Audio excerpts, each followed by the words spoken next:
Na Europa, se vem caminhando cada vez mais para uma semana de trabalho de 4 dias. E aqui no Brasil, só de falar em terminar com a escala 6x1, os caras estão dando tiro pra cima como se tivesse abolindo a escravidão de novo.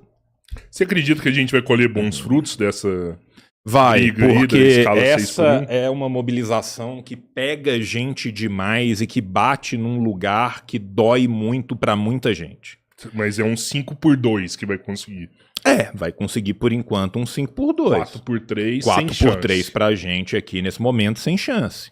Acho que o 5x2 já vai demandar uma luta do caralho. Já vai demandar uma luta do caralho. Só que eu tô te falando é isso. Era possível trabalhar menos, trabalhar todos e dividir tudo. Isso era possível? Possível é. Vai acontecer? Não vai acontecer sem luta. Inclusive, tudo que aconteceu de avanço trabalhista dentro do capitalismo só aconteceu por causa da luta continuada, do sangue, do suor, das lágrimas de gerações de pessoas que lutaram por isso. Se você pega os jornais do século XIX falando de abolição de escravidão, todo mundo falava: vai abolir a escravidão, vai quebrar o país. Você pega o jornal da Inglaterra, quando eles falaram, uma criança só pode trabalhar 12 horas por dia. Os caras falaram, a economia da Inglaterra não vai resistir. Sério? Tem jornal falando isso de jornal criança? falando isso de criança, tem jornal falando isso de mulher, loucura, tem jornal velho. falando isso de trabalho noturno, tem jornal falando isso de diária de 16 horas por dia, até chegar em 8. Aí depois foi 16, foi 14, foi 12, foi 10 e foi 8. Eu sei que no Brasil, de 48 pra 44, teve essa briga também, né? Toda conquista vem de luta, gente. Vem de luta. Nada cai do céu, não acontece um belo dia que o cara fala assim, eu quero diminuir minha mais-valia relativa. Eu cansei de ter esse lucro. Não acontece. Vem da luta. É porque esse lucro aí, eu entendo, isso aí é lógico. Ninguém quer abrir mão do lucro. Só que outra coisa que a gente sabe é que esse padrão ele é repassado.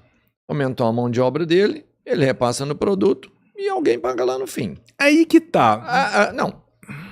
Isso é real. Sim, até um certo Você ponto. sobe, vai lá pra Ambev e fala assim, Ambev, você vai pagar mais tanto do Sim, mão de até obra do cara. Ele vai se repassar no produto dele final e alguém vai pagar. Mas sabe qual que é o problema? Ele O problema é, repassa. que é o seguinte, essa é uma lógica que matematicamente é muito simples e na vida real ela é menos simples que essa. Sabe por quê? Porque tem um limite do quanto ele consegue repassar no lucro e o cara pagar. Uhum. Porque se ele repassa muito pro valor e o cara não paga, ele tem muito menos lucro quando ele vende 10 em vez de 50 do que se ele vende 50 mais barato. Uhum. Então a própria necessidade de manutenção faz com que esse tipo de luta leve a um menor spread de lucro no final para o capitalista. Entende? Porque tem um limite do que é repassável. Porque se eu simplesmente repasso tudo, quem vai comprar, e na maioria das vezes da produção desse tipo de produto, são as próprias pessoas que estão trabalhando. Uhum. E elas não têm condição de comprar isso. Então você tem um limite do que você consegue repassar ou não. Então isso acaba levando essa pressão ao achatamento do lucro. Entende? Sim. Então, assim, não necessariamente isso é uma conta matemática fechada. Ontem, por exemplo, saiu uma reportagem que foi um dos negócios mais absurdos que eu vi, que é o cara falando assim, se mudar de 6/1 para 5/2, vai cair 16% o PIB. O que ele fez? Ele pegou os 6 e dividiu pelo 5, né? Dá 16%. Cara, assim, bicho, se isso é ser economista, eu quero meu diploma, você entende? Saca? Economia E, assim, é pseudociência, tio João. Não, cara, não precisa ser, mas muitas vezes é, né? Você entende? Tá virando. Porque assim, bicho, e isso não foi assim, o cara num boteco, não. Isso Cara foi qualificado o economista-chefe de uma grande federação de claro. indústrias, que eu não lembro qual, e que foi replicado pelo Globo, ou pela Folha de São Paulo, ou pelo Estadão, entende? Sim, sim. Como se fosse, assim, uma verdade matemática absoluta. Que é um negócio, assim, de um grau de absurdo sem fim. E a verdade é que desde a década de 70, a gente teve um descolamento brutal dos salários e da produtividade. A produtividade vem aumentando brutalmente e os salários não acompanham. Um está em proporção geométrica e o outro está em proporção aritmétrica. Você já viu o estudo que o Machado fez sobre o trabalho nas 250 maiores empresas do país? Tá no livro dele do Ilaes, chegou a ver? Não, esse eu não vi não. Cara, é assustador ali os números ali, sabe? Empresa que com 26 minutos de trabalho ele paga o salário do trabalhador. 7 horas e meia é lucro dos caras, velho. Sim. E muitas vezes acontece muito mais do que isso. Que, por exemplo, assim, você pega uns ramos que são mais novos, por exemplo, assim, tecnologia da informação. Tá? Aí, o cara que você é uma empresa, você é dono de uma empresa de tecnologia de informação, você tem um programador lá, X, que vai fazer um programa. Chega uma empresa e te contrata para fazer um programa tal que vai resolver uma cadeia produtiva dela lá. Aí você paga pro cara que fez o programa as horas que ele está trabalhando lá. Tá? Aí em 8 horas ele fez o programa e você cobrou da empresa como se ele tivesse trabalhado 400 horas, só que essa empresa vai ter um lucro como se os trabalhadores dela tivessem trabalhado 10.000 horas a menos para fazer isso. Entende? Assim. Então, assim, você chega num ponto que chega a ser infinitesimal o que está sendo pago. Você acha que Só que isso é pago numa cadeia produtiva que é uma das que paga melhor. Então o cara que é programador, ele tá lá felizão falando, porra, tô tirando $8.000 para programar pros gringos, meu irmão. Só que o gringo tá cobrando $200.000 e o gringo que pagou 200 mil economizou 1,5 milhão, sacou? É, foda. Em cima dos 8 mil ali do cara. Sim. E aí, como o cara tá num país de terceiro mundo, com o dólar alto pra caralho, ele fala assim, porra, tô patrão. Saca? E ele nem percebe que isso tá rolando. Você acha que aqui no Brasil o governo poderia subsidiar as pequenas empresas, as médias empresas, talvez os micro? Cara, a nossa estrutura de imposto é absurda. Porque essa galera não forma valor, né? Cara, então, assim, a margem de lucro dos pequenos é totalmente diferente da margem de lucro desse cara que ganha 7 horas e meia. Assim, né? É muito engraçado que às vezes a gente fala assim, não, né, porra, numa revolução a gente vai ter que estatizar, né, os grandes meios de produção. Aí o cara olha e fala assim, o quê? A minha pastelaria, saca? Não, cara, não é a sua pastelaria. Saca? Nós não vamos fazer a revolução revendendo Quid Renegade, saca? Não é assim que funciona. Então, assim, a gente tem que entender que no Brasil a gente tem, primeiro, uma estrutura de impostos que é absurda, né? Primeiro por quê? Porque boa parte dos nossos impostos, boa parte, né? 99,99% dos nossos impostos são sobre consumo e a gente tem muito pouco imposto sobre lucro. De verdade. Né? Quem que consome a maior parte da renda? Pobre. Né? E aí, muitas vezes, o que acontece? O pobre que consome a gigantesca maior parte da sua renda está arcando com a maior parte dos seus impostos, e quem está financiando o Estado por meio dos títulos dos estados que são bancados por esses impostos é o rico.